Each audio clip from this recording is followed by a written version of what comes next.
you? Yeah, so anyway, I am here because I had a question come through overnight last night, and I am here to answer it. Hi Fiona, how are you?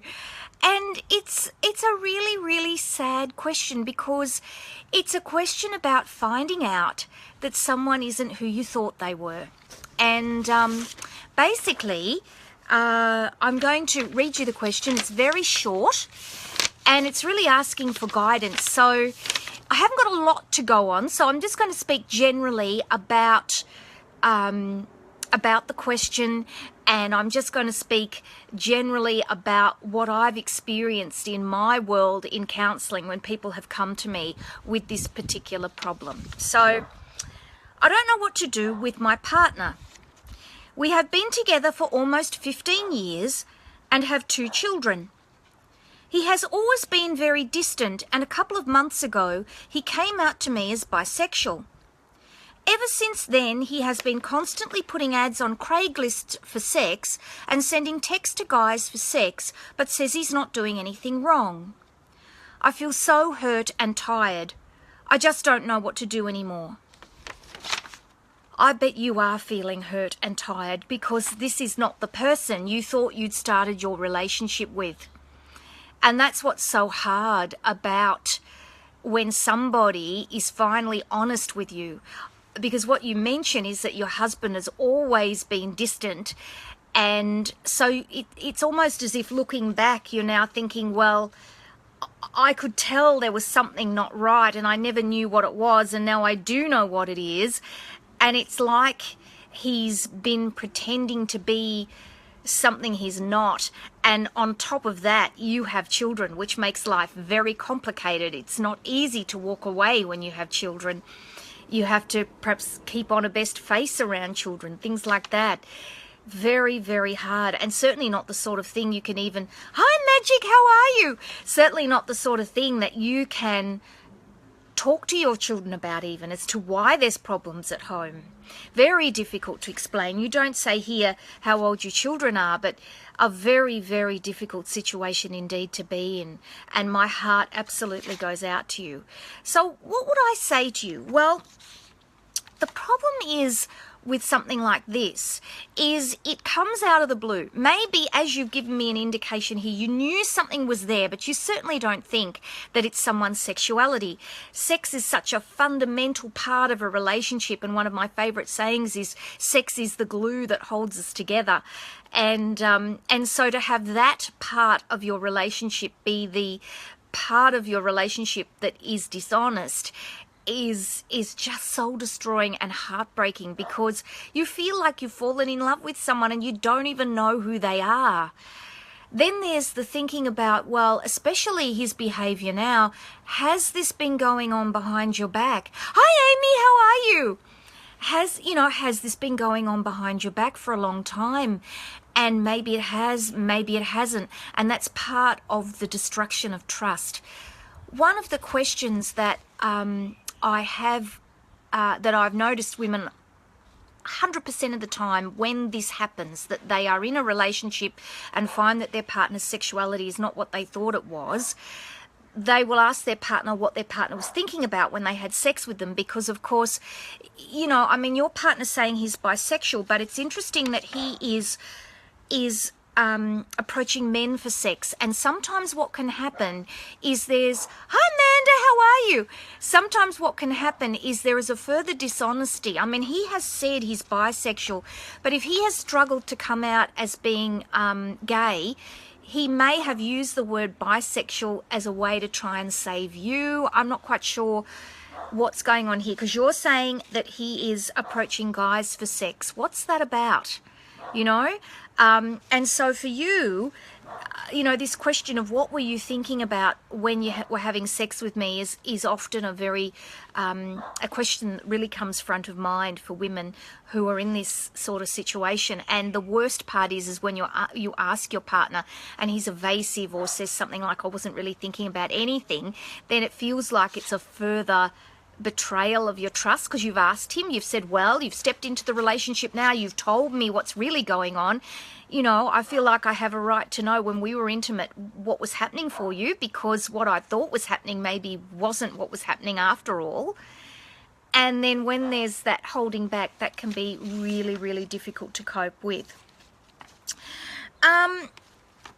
I wonder about his behavior, and what can happen is if someone has repressed their sexuality for a really long time, whether he's bisexual, gay, whatever he is, if he's repressed his sexuality for a long time, and people repress their sexuality for a variety of reasons.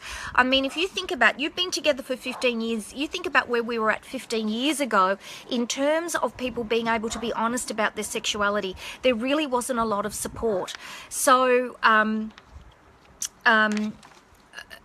you know, he probably felt for whatever reason he couldn't come out, whether it was that he was in a very religious environment, whether it was school and he was frightened of bullying, maybe he saw another kid getting bullied, maybe there was, you know, a situation I know we had in Sydney not so long ago when I was living in Sydney, where people were going down onto, where was it? I think it was down at Bondi, down onto the wharves to, you know, to meet partners, and they were getting bashed up because they were gay. So life wasn't safe to have any kind of sexual orientation outside of being hetero. So you've got to keep that in mind. But family pressure, that can be worse than anything. So for him, he may well have felt that he couldn't come out to his family. And so this may well be, if you can put yourself in his shoes, this is why he's repressed.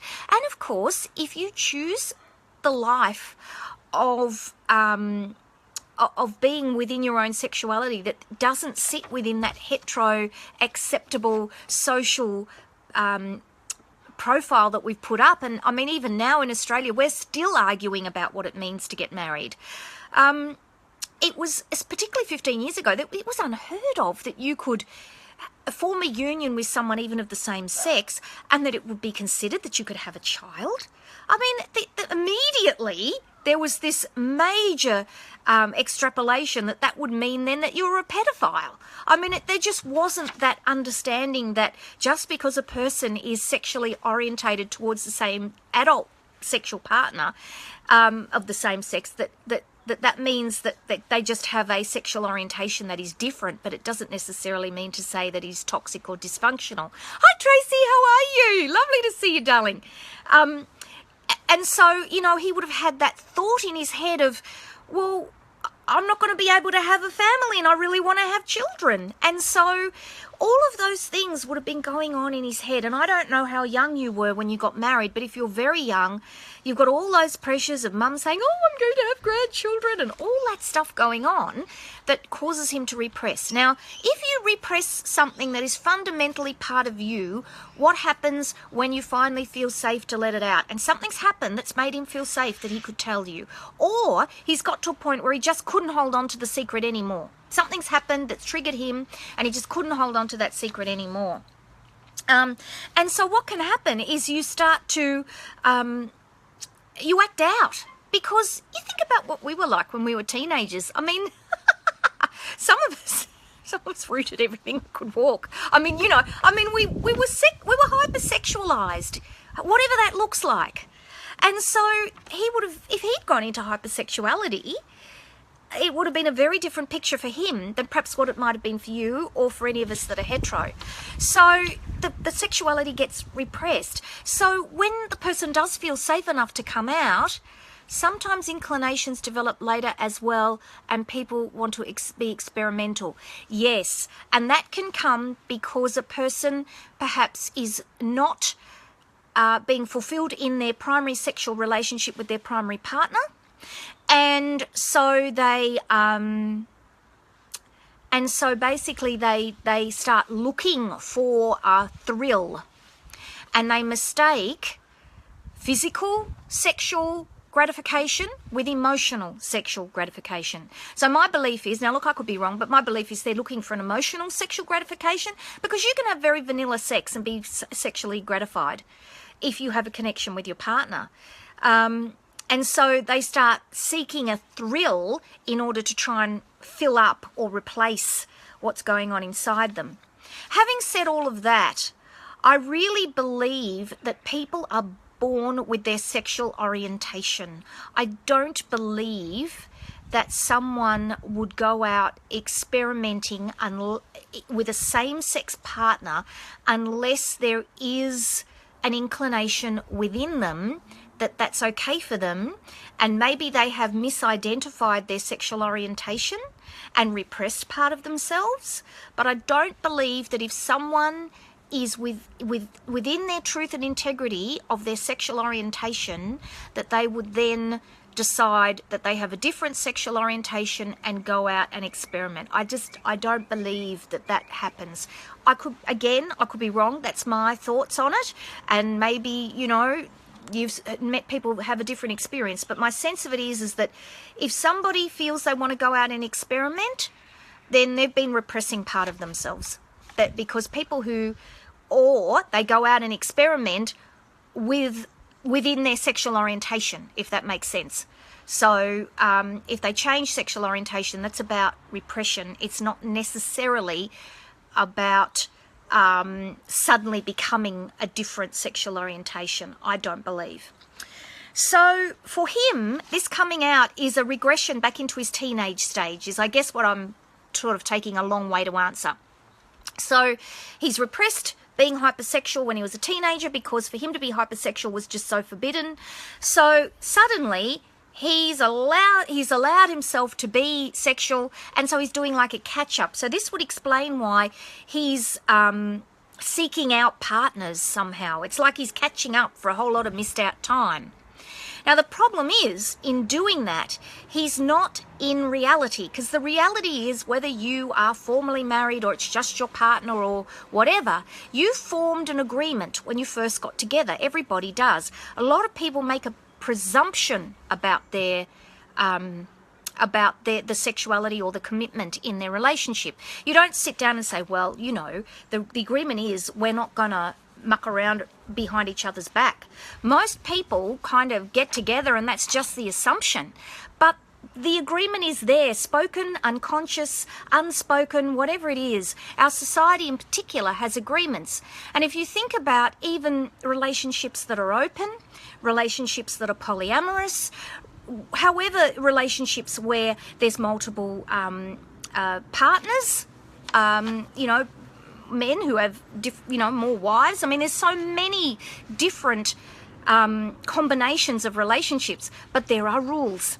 Whether these rules are set up because it's part of the society norm, that's how you do things, or whether it's your own rules within your relationship because you want to pursue things in a very different way, there are rules. And so, of course, what's happened is you've had rules which I suspect, and again, you haven't given me a lot of information, but I suspect you're pretty upset that he's going out and seeking out all these different partners. And so essentially he's breaking the rules of the relationship. Now, he's basically, what you're saying to me is he's saying, well, what's wrong with that? Now, it could be that he's always thought he's always been promiscuous and he just hasn't told you because somehow he kind of knows it would have broken up the relationship and now he's come out about it. Maybe he's been totally repressed and doesn't know what to do with it. I don't know. But the reality is he's breaking the rules of the relationship, and what he's doing is actually quite selfish, because what he's doing, I'm getting the sense, and again, I'm kind of surmising from what you've written me, is that he wants to stay in the relationship, but he wants to explore his sexuality at the same time. You're right, there's very little information. Yeah, so I'm kind of extrapolating, Leanne, here. But the person, if they want to write some more to me, they can. And if they let me know that this was their question, we can go back and we can do another Facebook Live. So if they feel, I don't know if they're watching me or not, and certainly don't tell me because I like to keep this all confidential. If they want to write to me again and ask and tell me some more, I can come back in and I can read a longer question and I can do this one again. So, that's fine. So basically what's happened is that he's breaking the rules of your relationship. And unfortunately, that really puts the ball in your court. So you've got three choices. You can either leave, you can say, I'm not doing this anymore, and you can leave. You can You can decide to co-parent because you've got children, so you can decide to co-parent and not be, perhaps his honesty is to be appreciated in the first instance. Oh yes, Leanne, I think people should live in their integrity. And I did spend, I don't know if you came into the Facebook Live at the beginning, but I did spend a little bit of time explaining where he might have been coming from and why he may have repressed his sexuality in the beginning. And it is important that whatever we talk about in the context of that, because life 15 years ago isn't what it is now. So it's very important that we look at all of this in that context. However, it doesn't excuse what's happening now, and there is a part of this where he is trying to hold on to the relationship he's got. It's like he's trying to have his cake and eat it too. And unfortunately, what's happened is it's put it in this person's the ball in her court as far as boundaries go, because, you know, as I say, you can either leave, you can stay in the relationship and co-parent, or you can wait it out. Now, if you decide to wait this out, you really have to have some boundaries around this, because the problem is, if he's being promiscuous, you need to know that he's practicing safe sex.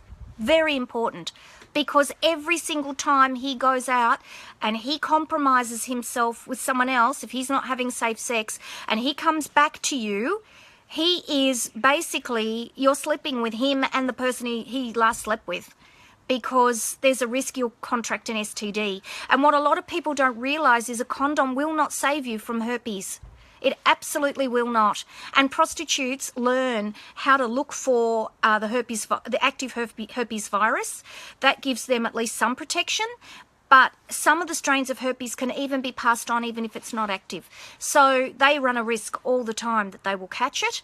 But they actually learn how to identify it. And all men, I don't know if you know this, but I have actually counselled prostitutes, and that's how I've learned. They've been very kind enough to share their experience with me.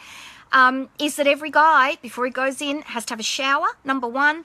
Number two, he has to be inspected for STDs, visual signs of STDs, and of course they always practice safe sex with a condom. So it's really important that you have that in your mind, that you are trusting him to do the right thing if he's going to then come back and have sex with you. And you even have to need to think about if that's okay with you. I mean, might not be okay with you.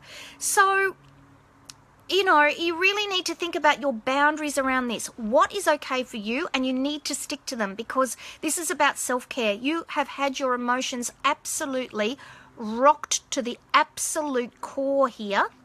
And so you need to, you know, he's not looking after you emotionally. So you need to be looking after yourself here. Very, very important.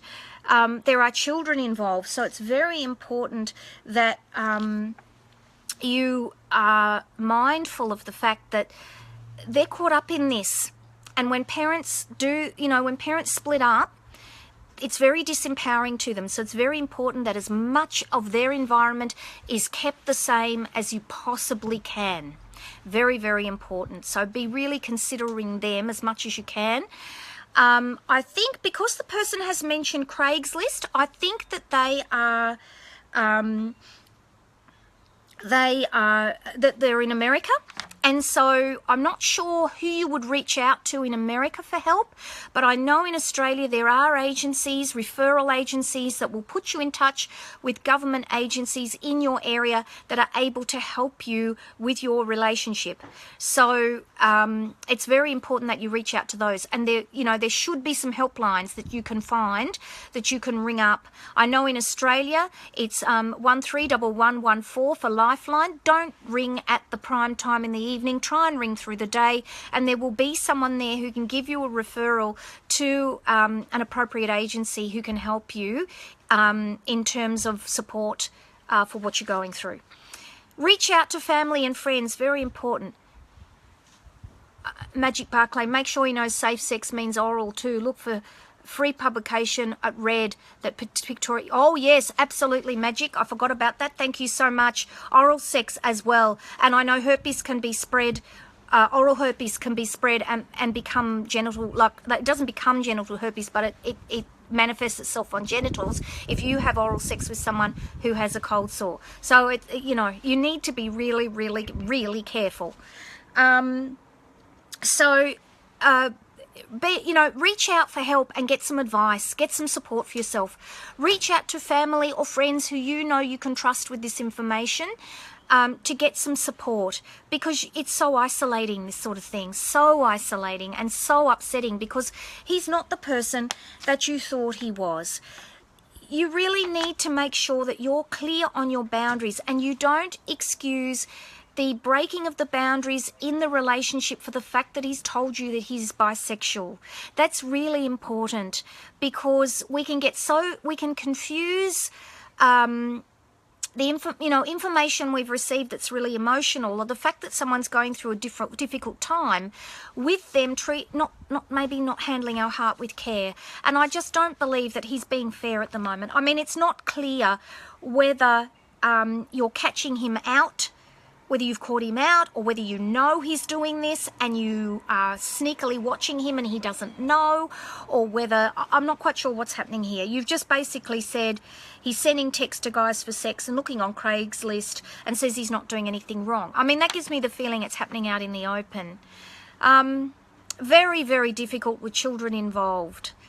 I can't advise you what to do, but the most important thing you need to do is work out what's okay for you, and stick with it.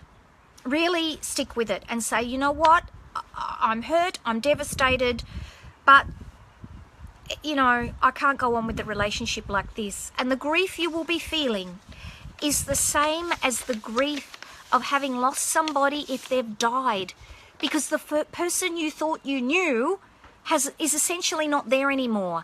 The person that's there now is somebody completely different, and sexuality really defines us. We don't think about how much our sexuality defines us. It's not just our gender, but our sexuality as well. And, my best friend is gay, and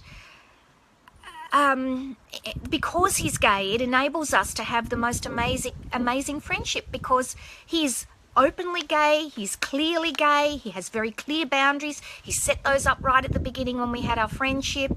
Hi Maureen, how are you?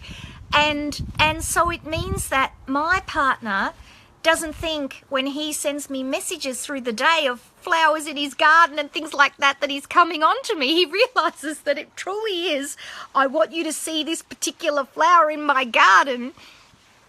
And days I've gone over to his place and helped him pot up plants or do some pottery or whatever, his partner doesn't think, oh, Elizabeth's, interested in my partner, because he knows his partner's gay and he knows I'm hetero. So he knows, it's great. So sexuality does really, really define us. And so for you, what's happened is that he has suddenly morphed into something you didn't think he was.